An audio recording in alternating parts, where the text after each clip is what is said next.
ধূমপান, মদ্যপান এবং মাদক সেবন স্বাস্থ্যের পক্ষে ক্ষতিকারক। দ্য স্টোরি রেডিও চ্যানেলে আপনাদের সবাইকে স্বাগত। আজকে আমাদের নিবেদন দ্য মিস্ট্রি অফ সিনস। গল্পটি আমরা নিয়েছি সাদেকুর রহমান সম্পাদিত গোয়েন্দা সমগ্র এই বইটি থেকে। গল্প পাঠে শিবম, রঞ্জনের চরিত্রে বিভাস, ইন্দ্রনীলের ভূমিকায় স্বাগত, শ্যামসুন্দর দাস চৌধুরী শুভঙ্কর, জলন্ধর সিং এবং জয়কৃপাল সিং এর ভূমিকায় আকাশ এবং রূপম। শুনতে থাকুন, সঙ্গে থাকুন। শুরু হচ্ছে দ্য মিস্ট্রি অফ সিনস। সময়টা আশ্বিনের মাঝামাঝি। আকাশে বাতাসে ভেসে বেড়াচ্ছে আগমনীর গান। এবার দুর্গাপুজোটা অনেক আগে ভাগে। সেদিন ছিল রবিবার, সকাল প্রায় 8টা। যথারীতি 6টার সময় ঘুম থেকে উঠে পড়েছে রঞ্জন গুপ্ত, সুরেন্দ্রনাথ কলেজের বিএ ক্লাসের ছাত্র। এছাড়াও গুপ্তর আরও পরিচয় আছে। স্বনামধন্য বেসরকারি গোয়েন্দা ইন্দ্রনীল মুখার্জি তার সাথে বিশেষ পরিচিত। স্কুলের গণ্ডি পেরিয়ে যখন সে সবেমাত্র কলেজে পা দিয়েছে, তখন থেকে ইন্দ্রনীলের সঙ্গে তার পরিচয়। এখন সে ইন্দ্রনীলের সহকারী। সেদিন সকালে ঘুম থেকে উঠে চা খেয়ে সবেমাত্র সে ইতিহাস বইখানা খুলে 2-1 পাতা এগিয়েছে, হঠাৎ কলিং বেলটা বেজে উঠল। ভুলু এখন বাজারে গেছে। অযথা না সময় নষ্ট করে রঞ্জনই উঠে গেল। সাত সকালে এই কি জ্বালাতন! মনে মনে আগন্তুকের মুণ্ডুপাত করতে করতে সে নিচে এসে দরজা খুলতেই রঞ্জন অবাক। এ কি ইন্দ্রদা, তুমি এখানে? রঞ্জনের মুখের দিকে আর চোখে তাকায় এবং মুখের দিকে তাকিয়ে হেসে বলে, কি হে, কি করছিলে এতক্ষণ? তোমার আবার কষ্ট করে এত দূর আসার কি দরকার ছিল? আমাকে তো একটা ফোন করলেই পারতে। তা পারতাম, কিন্তু তোমার লাইন বোধহয় পেতাম না। রহস্য কণ্ঠে ইন্দ্রনীল বলে। কারণ তোমার যে অনেক গুণ ব্রাদার।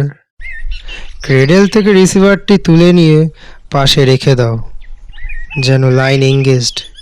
কি যে বলো তুমি ইন্দ্রদা!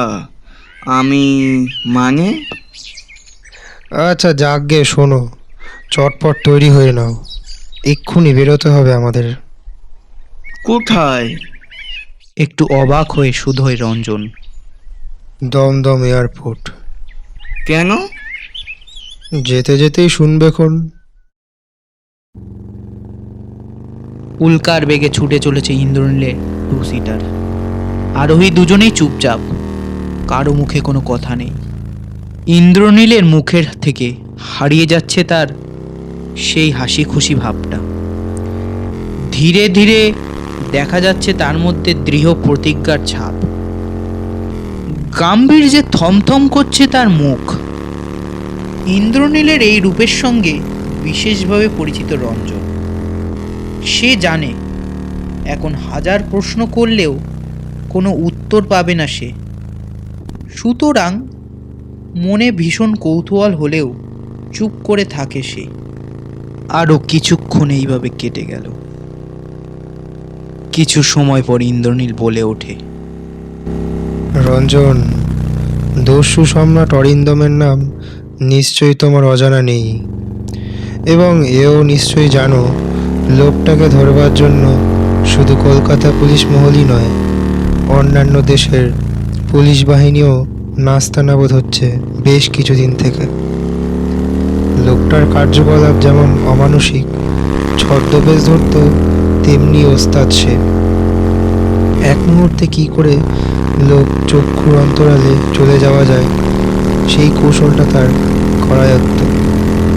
ইদানিং পুলিশের ওপর মহল থেকে খোঁচা খেয়ে আমাদের গোয়েন্দা বিভাগ লোকটাকে ধরবার জন্য একেবারে উঠে পড়ে লেগেছিলেন। বাধা সৃষ্টি করতে লাগলেন তারা অরিন্দমের প্রত্যেকটি কাজে। শেষে অতিরিক্ত হয়ে দস্যু সম্রাট কলকাতা ছেড়ে পালিয়ে যাওয়ায় শ্রেয় মনে করে। আজই শিখের ছদ্মবেশে বিমান যোগে পালিয়ে যাচ্ছিল, কিন্তু আমাদের স্পেশাল ব্রাঞ্চ কি করে যেন আগে থেকে খবরটা পেয়ে গেছিল। ফলে ডিটেকটিভ ইন্সপেক্টর শ্যামসুন্দর দাস চৌধুরী স্বয়ং তার দলবদল নিয়ে অপেক্ষা করছিলেন বিমানবন্দরে, অবশ্যই ছদ্মবেশে। তারপর চিচিং ফাঁক, এই তো? না না, চিচিং ফাঁক কেন হতে যাবে? আজকের বিমান যাত্রীদের মধ্যে শিখ ছিল 3 জন। তাদের মধ্যে কোনজন দস্যু অরিন্দম ঠিক করতে না পেরে 3জনকেই আটক করেছেন শ্যামসুন্দর বাবু, এবং তারপরেই পড়ে গেছেন মহাফ্যাসাদে।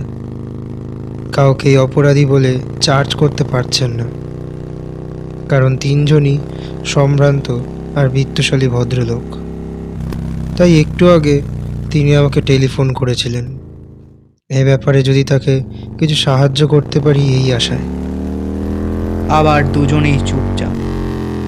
গাড়ি ছুটে চলেছে গন্তব্যস্থলের দিকে। বিমানঘাটের মেট্রো গেটের সামনে অপেক্ষা করছে শ্যামসুন্দর দাস চৌধুরী। ইন্দ্রনীল 2 সিটার খানা বিমানঘাটের কম্পাউন্ডে ঢোকানোর সঙ্গে সঙ্গে হাসি মুখে তিনি অভ্যর্থনা জানালেন। আরে মিস্টার মুখার্জি, আসুন আসুন। আপনি আমাকে বাঁচালেন মশাই। কী যে ঝামেলায় পড়েছি, কি আর বলি আপনাকে। তার কথায় বাধা দিয়ে ইন্দ্রনীল বলে, চলুন আগে আপনার ত্রিমূর্তিকে দর্শন করে নয়ন সার্থক করি, তারপর দেখা যাক আপনার জন্য কি করতে পারি। কোথায় আছেন ওরা? হ্যাঁ হ্যাঁ, ওই তো ওয়েটিং রুমে। আসুন আসুন, এদিকে আসুন। মিনিট কয়েকের মধ্যে ওরা 3জন বিমানঘাটির ওয়েটিং রুমের মধ্যে এসে পৌঁছালো। সেখানে 3খানা চেয়ার নিয়ে বসে আছে 3জন শিখ ভদ্রলোক। প্রত্যেকেই পরনে দামি স্যুট, একজনের চোখে গগলস এবং অন্য 2জনের চোখে মোটা ফ্রেমের নীল চশমা। বিরক্তির চিন্তায় 3 ভদ্রলোকের প্রস্তুতির অবস্থা খুব একটা ভালো নয়। আসুন তাহলে আপনাদের পরস্পরের সঙ্গে পরিচয় করিয়ে দিই। শ্যামসুন্দর চৌধুরী ইন্দ্রনীলের দিকে তাকিয়ে বললেন, এই যে ইনি হলেন জলন্ধর সিং, নামকরা একটা কাপড়ের মিলের মালিক। আর ইনি হলেন অর্জুন সিং, প্রসিদ্ধ হীরক ব্যবসায়ী। ইনি হলেন জয়গোপাল সিং, বিরাট এক কাঠের কারখানার মালিক। আর ইনি প্রাইভেট ডিটেকটিভ ইন্দ্রনীল মুখার্জি। মামুলি সৌজন্য দেখিয়ে নমস্কারের বিনিময়ে অর্জুন সিং বিরক্ত হয়ে বলেন, এভাবে অযথা আমাদের আটক করে হয়রান করার মানে কি মিস্টার মুখার্জি? এক্ষুনি আপনাদের নামে মানহানির মামলা ঠুকে দিতে পারি, তা জানেন তো? এজন্যে আমরা সত্যিই দুঃখিত মিস্টার অর্জুন সিং। বুঝতেই তো পারছেন ব্যাপারটা বেশ জটিল। শ্যামসুন্দরবাবুর মুখে নিশ্চয়ই আপনারা শুনেছেন সমস্ত ঘটনাটা। তারপর হঠাৎ প্রশ্ন পরিবর্তন করে ইন্দ্রনীল প্রশ্ন করে। আচ্ছা, আপনার দোকানটা কোথায় মিস্টার সিং? অর্জুন সিং বলে। ক্রিস্টোফার রোডে। I C. ইন্দ্রনীল এবার জয় কৃপাল সিং এর দিকে ফিরে প্রশ্ন করে, আপনার মিলটা কোথায় মিস্টার সিং? আসামে। আপনার মিলের নাম? নীল অ্যান্ড মিনা কটন মিলস।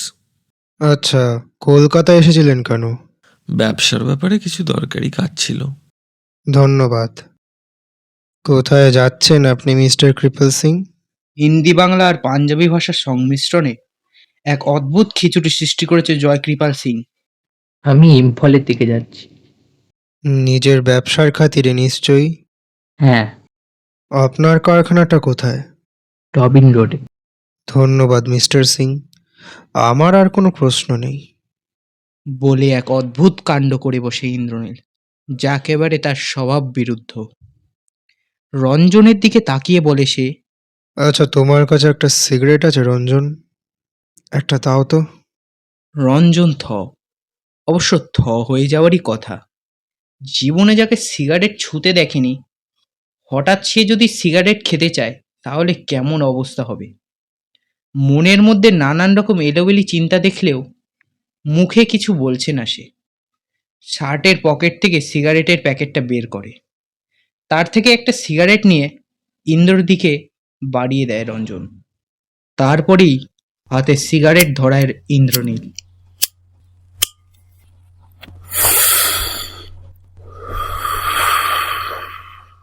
কয়েক সেকেন্ড নীরবতায় কেটে যাওয়ার পর হীরক ব্যবসায়ী অর্জুন সিং হঠাৎ করে বলে ওঠেন, আমি কি একটু বাথরুমে যেতে পারি মিস্টার মুখার্জি? ইন্দ্রনীলের ঘাড় নাড়ানোর সঙ্গে সঙ্গেই পা ফেলে বাথরুমের দিকে অগ্রসর হন অর্জুন সিং। প্রায় মিনিট 10 বাদে তিনি ফিরে আসলেন বাথরুমের থেকে। সঙ্গে সঙ্গে কিসের একটা গন্ধ যেন ইন্দ্রনীলের নাকে গেল। পর মুহূর্তে এসে গুটি গুটি পায়ে এগিয়ে গেলেন বাথরুমের দিকে। বাথরুমের থেকে যখন ফিরে এলো ইন্দ্রনীল, তখন তার চোখে সাফল্যের দ্বীপ। সহসায় চাপা গলে সে বলে উঠল, your game is up Arjun Singh, ওরফে দস্যু অরিন্দম সাহানি। মুহূর্তের জন্য অর্জুন সিং যেন একটু চমকে উঠল। ইন্দ্রনীল শ্যামসুন্দর বাবুকে একটু ইশারায় ডাকলেন এবং অর্জুন সিং এর দিকে যেতে বললেন। ইন্দ্রনীল সহসায় তার পকেট থেকে রিভলভারটা বের করলো। পকেটে হাত ঢোকাবার চেষ্টা করো না অর্জুন সিং। শ্যামসুন্দর বাবু ও পুলিশ নিয়ে ততক্ষণে চলে এসেছেন এবং অর্জুন সিং এর 2 হাত ও পা বেঁধে দিয়েছেন। আমি অরিন্দম? তাজ্জব কাণ্ড! ভুল করছেন মিস্টার মুখার্জি, আপনি ভুল করছেন। কি করে বুঝলেন আমি দস্যু অরিন্দম? এ ভুলের প্রায়শ্চিত্ত আপনাকে সুদে আসলে করতে হবে, সেটা জানেন? অর্জুন সিং ও গলায় তেজ ও বিস্ফোরক ফুটে উঠল একসঙ্গে। এই শিখের ছদ্মবেশ নেওয়াটাই তোমার ভুল হয়েছিল অরিন্দম। তুমি বোধহয় জানতে না যে শিখ ধর্মে ধূমপান করা সম্পূর্ণ নিষেধ। অথচ তুমি যে একজন চেন স্মোকার তা প্রমাণ করেছো তোমার হাতের ওই হলদে দাগটা। অত্যাধিক সিগারেট খাওয়ার ফলে নিকোটিনের ওই রকম ছাপ পড়ে যায় আঙ্গুলে। ওটা দেখে আমার সন্দেহ জাগে মনে, এবং এ ব্যাপারে নিঃসন্দেহ হওয়ার জন্য ছোট্ট একটা কৌশলের অবতারণা করলাম। সিগারেট খাওয়া তো দূরের কথা, কোনোদিন ছুঁইও না ওই জিনিসটাকে আমি। তবু আমার বন্ধুর কাছ থেকে একটা সিগারেট চেয়ে নিয়ে ধরলাম, কারণ আমি জানতাম পাকা নেশাখোরের চোখের সামনে কেউ যদি নেশা করে তাহলে তারও নেশা করার বাসনা জাগে। এক্ষেত্রেও তাই হলো। সিগারেট খাওয়ার জন্য তুমি বাথরুমে গেলে ঠিকই, কিন্তু সিগারেটের গন্ধ ঢাকতে পারলে না। একটু থামলো ইন্দ্রনীল, পকেট থেকে নস্যির ডিব্বেটা বার করলো। পুরো 1 টিপ নস্যি 2 নাকের ছিদ্রে চালান করে ইন্দ্রনীল এবার শ্যামসুন্দর বাবুকে ডাকলো এবং বলল, আমার কাজ শেষ মিস্টার দাস চৌধুরী, আমি এখন তাহলে চললাম। এসো রঞ্জন। শুনছিলেন দ্য মিস্ট্রি অফ সিনস। গল্পটি কেমন লাগলো অবশ্যই জানাবেন কমেন্টের মাধ্যমে। ব্যাকগ্রাউন্ড মিউজিক এবং সাউন্ড এফেক্টসের পরিচালনায় স্বাগত। পোস্টার এডিটিংয়ে শিবম। আপনারা যদি কোনো গল্প পাঠাতে ইচ্ছুক হন তো আমাদের ডেসক্রিপশনে দেওয়া মেলে পাঠাতে পারেন। সুস্থ থাকবেন, ভালো থাকবেন। দেখা হবে পরবর্তী গল্পে।